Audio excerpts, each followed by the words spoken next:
इस exit poll में जनता ने कर दिया बड़ा खुलासा। जनता के बीच से आया इस रुझान में देखना होगा कि अब की बार मध्य प्रदेश में किसकी बन रही सरकार। नमस्कार और आप देख रहे आरसी न्यूज। आप सभी का मध्य प्रदेश विधानसभा एग्जिट पोल में हार्दिक स्वागत है। मध्य प्रदेश में 17 नवंबर को जनता ने किया बढ़ चढ़कर मतदान। मध्य प्रदेश में पिछले 3 सालों का विधानसभा चुनावों का टूटा रिकॉर्ड। इस रिकॉर्ड में मतदाताओं ने 78% मतदान करके बनाया रिकॉर्ड। मध्य प्रदेश में जनता ने लोकतंत्र को मजबूत बनाने में अपनी अहम भूमिका निभाई। अब देखना होगा कि जनता कमलनाथ की सरकार देखना चाहती है या जनता फिर से कमल की सरकार देखना चाहती है। आज के इस एग्जिट पोल में हम हर जिले को विस्तार से जानेंगे कि किसको किस जिले से कितनी सीटें मिलने का अनुमान है। वीडियो के अंत तक आपको पता चल जाएगा कि अब की बार मध्य प्रदेश में किसकी सरकार बन रही।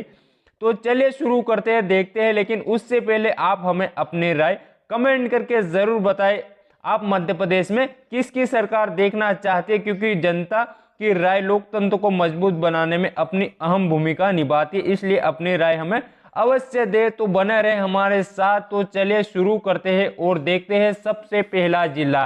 तो सबसे पहले जिले देख लेते हैं हम सीहोर को। सीहोर में कुल विधानसभा की 4 सीटें हैं। 4 में से भाजपा के खाते में 3 सीट जाती हुई दिखाई दे रही और कांग्रेस के खाते में 1 सीट जाती हुई दिखाई दे रही। इसी के साथ अगले जिले को देख लेते हैं, रीवा को। यहां पर कुल विधानसभा की 8 सीटें, 8 में से भाजपा के खाते में 4 सीट जाती हुई दिखाई दे रही और कांग्रेस के खाते में 3 सीट जाती हुई दिखाई दे रही और इसी के साथ अन्य दल के खाते में 1 सीट जाती हुई दिखाई दे रही। अगले जिले की देख लेते हैं, सतना की। यहाँ पर कुल विधानसभा की 7 सीटें हैं। 7 में से भाजपा के खाते में 3 सीट जाती हुई दिखाई दे रही और कांग्रेस के खाते में 4 सीट जाती हुई दिखाई दे रही। इसी के साथ अगले जिले को देख लेते हैं, शहडोल को। यहाँ पर कुल विधानसभा की 3 सीटें हैं। 3 में से भाजपा के खाते में 1 सीट जाती हुई दिखाई दे रही और कांग्रेस के खाते में 2 सीट जाती हुई दिखाई दे रही। इसी के साथ अगले जिले को देख लेते हैं, खरगोन को। यहाँ पर कुल विधानसभा की 6 सीटें हैं। 6 में से भाजपा के खाते में 3 सीट जाती हुई दिखाई दे रही और 3 सीट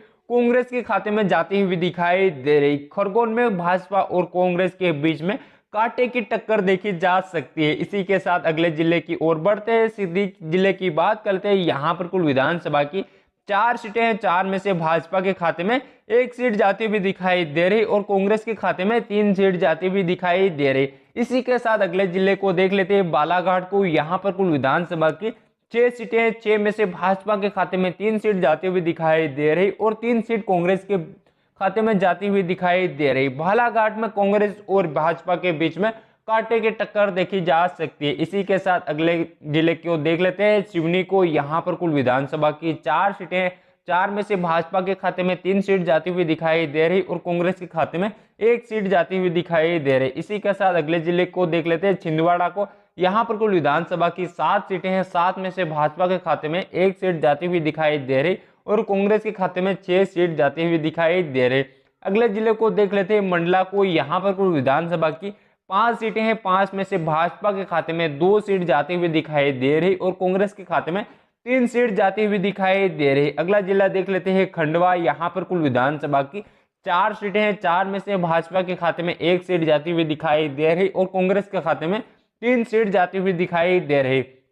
इसी के साथ अगले जिले की ओर बढ़ते हैं, रायसेन जिले की बात करते हैं। यहाँ पर कुल विधानसभा की 4 सीटें हैं। 4 में से भाजपा के खाते में 2 सीट जाती हुई दिखाई दे रही और 2 सीट कांग्रेस के खाते में जाती हुई दिखाई दे रही। भाजपा और कांग्रेस के बीच में यहाँ पर कांटे की टक्कर देखी जा सकती है। इसी के साथ हम अगले जिले की ओर बढ़ लेते हैं, अशोकनगर की बात कर लेते हैं। यहाँ पर कुल विधानसभा की 3 सीटें हैं। 3 में से भाजपा के खाते में 1 सीट जाती हुई दिखाई दे रही और कांग्रेस के खाते में 2 सीट जाती हुई दिखाई दे रही। इसी के साथ अगले जिले की ओर बढ़ लेते हैं, बड़वानी जिले की बात कर लेते हैं। यहाँ पर कुल विधानसभा की 4 सीटें हैं। 4 में से भाजपा के खाते में 1 सीट जाती हुई दिखाई दे रही और कांग्रेस के खाते में 3 सीट जाती हुई दिखाई दे रही। अगले जिले की ओर बढ़ लेते हैं, बैतूल की। यहाँ पर कुल विधानसभा की 5 सीटें हैं। 5 में से भाजपा के खाते में 2 सीट जाती हुई दिखाई दे रही और कांग्रेस के खाते में 3 सीट जाती हुई दिखाई दे रही। अगले जिले की ओर बढ़ लेते हैं, मंदसौर जिले की बात कर लेते हैं। यहाँ पर कुल विधानसभा की 4 सीटें हैं। 4 में से भाजपा के खाते में 1 सीट जाती हुई दिखाई दे रही और कांग्रेस के खाते में 3 सीट जाती हुई दिखाई दे रही। इसी के साथ अगले जिले की ओर बढ़ लेते हैं, नरसिंहपुर जिले की बात कर लेते हैं। यहाँ पर कुल विधानसभा की 4 सीटें हैं, 4 में से भाजपा के खाते में 1 सीट जाती हुई दिखाई दे रही और कांग्रेस के खाते में 2 सीट जाती हुई दिखाई दे रही और अन्य दल के खाते में 1 सीट जाती हुई दिखाई दे रही। अगले जिले की ओर बढ़ते हैं, नीमच जिले की बात कर रहे हैं। यहाँ पर कुल विधानसभा की 3 सीटें हैं, 3 में से भाजपा के खाते में 1 सीट जाती हुई दिखाई दे रही और कांग्रेस के खाते में 2 सीट जाती हुई दिखाई दे रही। इसी के साथ हम अगले जिले की ओर बढ़ लेते हैं, उज्जैन जिले की बात कर लेते हैं। यहाँ पर कुल विधानसभा की 7 सीटें हैं, 7 में से भाजपा के खाते में 4 सीट जाती हुई दिखाई दे रही और कांग्रेस के खाते में 3 सीट जाती हुई दिखाई दे रही। अगले जिले की ओर बढ़ लेते हैं, उमरिया जिले की बात कर लेते हैं। यहाँ पर कुल विधानसभा की 2 सीटें हैं, 2 में से 2 कांग्रेस के खाते में जाती हुई दिखाई दे रही। उमरिया में भाजपा की लुटिया डुबती दिखाई दे रही। इसी के साथ अगले जिले को देख लेते हैं, भिंड को। यहाँ पर कुल विधानसभा की 5 सीटें हैं, 5 में से भाजपा के खाते में 2 सीट जाती हुई दिखाई दे रही और कांग्रेस के खाते में 3 सीट जाती हुई दिखाई दे रही। अगले जिले को देख लेते हैं, मुरैना को। यहाँ पर कुल विधानसभा की 6 सीटें हैं, 6 में से भाजपा के खाते में 3 सीट जाती हुई दिखाई दे रही और कांग्रेस के खाते में 3 सीट जाती हुई दिखाई दे रही। मुरैना में कांग्रेस और भाजपा के बीच में कांटे की टक्कर देखी जा सकती है। इसी के साथ हम अगले जिले की ओर देख लेते हैं, आगर मालवा की। यहाँ पर कुल विधानसभा की 2 सीटें हैं, 2 में से 2 कांग्रेस के खाते में जाती हुई दिखाई दे रही। भाजपा का सुपड़ा साफ होते हुए दिखाई दे रहा। इसी के साथ अगले जिले की ओर बढ़ लेते हैं, अलीराजपुर की। यहाँ पर कुल विधानसभा की 2 सीटें हैं, 2 में से 2 कांग्रेस के खाते में जाती हुई दिखाई दे रही। यहाँ पर भाजपा का सुपड़ा साफ होते हुए दिखाई दे रहा है। इसी के साथ अगले जिले को देख लेते हैं, पन्ना को। यहाँ पर कुल विधानसभा की 3 सीटें हैं, 3 में से भाजपा के खाते में 1 सीट जाती हुई दिखाई दे रही और कांग्रेस के खाते में 2 सीट जाती हुई दिखाई दे रही। अगले जिलों को देख लेते हैं, राजगढ़ को। यहाँ पर कुल विधानसभा की 5 सीटें, 5 में से भाजपा के खाते में 3 सीट जाती हुई दिखाई दे रही और कांग्रेस के खाते में 2 सीट जाती हुई दिखाई दे रही।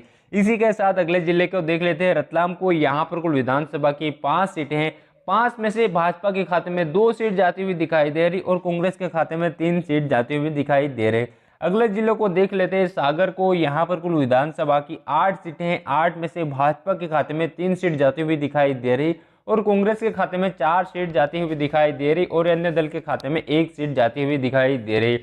अगले जिले की ओर बढ़ते लेते हैं, भोपाल की, मध्य प्रदेश की राजधानी। यहाँ पर कुल विधानसभा की 7 सीटें हैं, 7 में से भाजपा के खाते में 3 सीट जाती हुई दिखाई दे रही और कांग्रेस के खाते में 4 सीट जाती हुई दिखाई दे रही। इसी के साथ हम अगले जिले की ओर बढ़ लेते हैं, बुरहानपुर जिले की बात कर लेते हैं।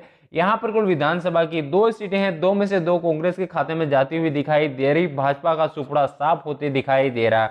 अगले जिले की ओर बढ़ लेते हैं, छतरपुर तरफ। यहाँ पर कुल विधानसभा की 6 सीटें हैं, 6 में से भाजपा के खाते में 2 सीट जाती हुई दिखाई दे रही और कांग्रेस के खाते में 3 सीट जाती हुई दिखाई दे रही और अन्य दल के खाते में 1 सीट जाती हुई दिखाई दे रही।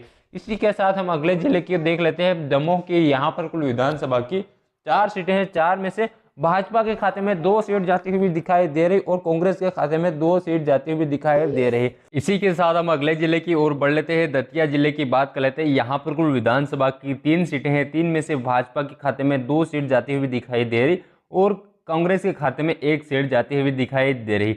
अगले जिले को देख लेते हैं, देवास को। यहाँ पर कुल विधानसभा की 5 सीटें हैं, 5 में से भाजपा के खाते में 2 सीट जाती हुई दिखाई दे रही और कांग्रेस के खाते में 3 सीट जाती हुई दिखाई दे रही। अगले जिले को देख लेते हैं, धार को। यहाँ पर कुल विधानसभा की 7 सीटें हैं, 7 में से भाजपा के खाते में 2 सीट जाती हुई दिखाई दे रही और कांग्रेस के खाते में 5 सीट जाती हुई दिखाई दे रही।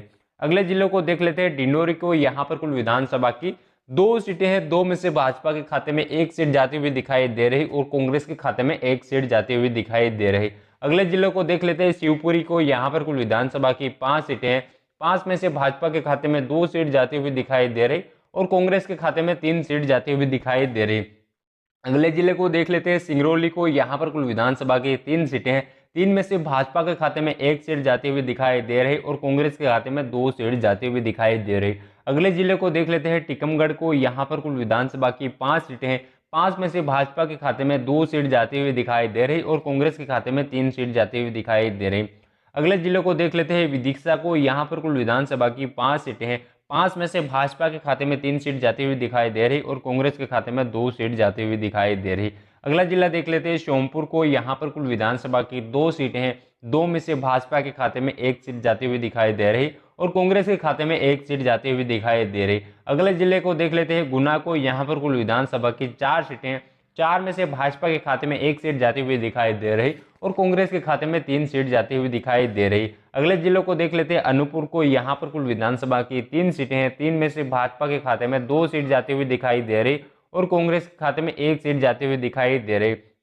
अगले जिले को देख लेते हैं, होशंगाबाद को। यहाँ पर कुल विधानसभा की 4 सीटें, 4 में से भाजपा के खाते में 1 सीट जाती हुई दिखाई दे रही और कांग्रेस के खाते में 3 सीट जाती हुई दिखाई दे रही। इसी के साथ अगले जिले को देख लेते हैं, इंदौर को। यहाँ पर कुल विधानसभा की 9 सीटें हैं, 9 में से भाजपा के खाते में 4 सीट जाती हुई दिखाई दे रही और कांग्रेस के खाते में 5 सीट जाती हुई दिखाई दे रही। अगले जिले को देख लेते हैं, जबलपुर को। यहाँ पर कुल विधानसभा की 8 सीटें हैं, 8 में से भाजपा के खाते में 3 सीट जाती हुई दिखाई दे रही और कांग्रेस के खाते में 5 सीट जाती हुई दिखाई दे रही। अगला जिला देख लेते हैं, झाबुआ। यहाँ पर कुल विधानसभा की 3 सीटें हैं, 3 में से भाजपा के खाते में 1 सीट जाती हुई दिखाई दे रही और कांग्रेस के खाते में 2 सीट जाती हुई दिखाई दे रहा है। इसी के साथ अगले जिले को देख लेते हैं, कटनी को। यहाँ पर कुल विधानसभा की 4 सीटें हैं, 4 में से भाजपा के खाते में 1 सीट जाती हुई दिखाई दे रही और कांग्रेस के खाते में 3 सीट जाती हुई दिखाई दे रही। इसी के साथ हम अगले जिले को देख लेते हैं, शाजापुर को। यहाँ पर कुल विधानसभा की 3 सीटें, 3 में से भाजपा के खाते में 2 सीट जाती हुई दिखाई दे रही और कांग्रेस के खाते में 1 सीट जाती हुई दिखाई दे रही। अगले जिले को देख लेते हैं, ग्वालियर को। यहाँ पर कुल विधानसभा की 6 सीटें हैं, 6 में से भाजपा के खाते में 2 सीट जाती हुई दिखाई दे रही और कांग्रेस के खाते में 4 सीट जाती हुई दिखाई दे रही। तो दोस्तों, हमने कुल देख लिया 230 विधानसभा सीटों का एग्जिट पोल। इस एग्जिट पोल में भाजपा के खाते में 92 सीट जाती हुई दिखाई दे रही और कांग्रेस के खाते में 134 सीट जाती हुई दिखाई दे रही और अन्य दल के खाते में 4 सीट जाती हुई दिखाई दे रही। तो दोस्तों, कांग्रेस अपनी सरकार मध्य प्रदेश में पूर्ण बहुमत के साथ बना रही है। आपको क्या लगता है? अपनी राय हमें कमेंट बॉक्स में ज़रूर बताएं। अगर आपने हमारे चैनल को सब्सक्राइब नहीं किया, चैनल को सब्सक्राइब जरूर कर लेना और वीडियो अच्छी लगी तो वीडियो को एक लाइक कर देना और कमेंट करके ज़रूर बताना। तो अगली वीडियो में जल्दी मिलते हैं, तब तक के लिए जय हिंद, जय भारत, वंदे मातरम।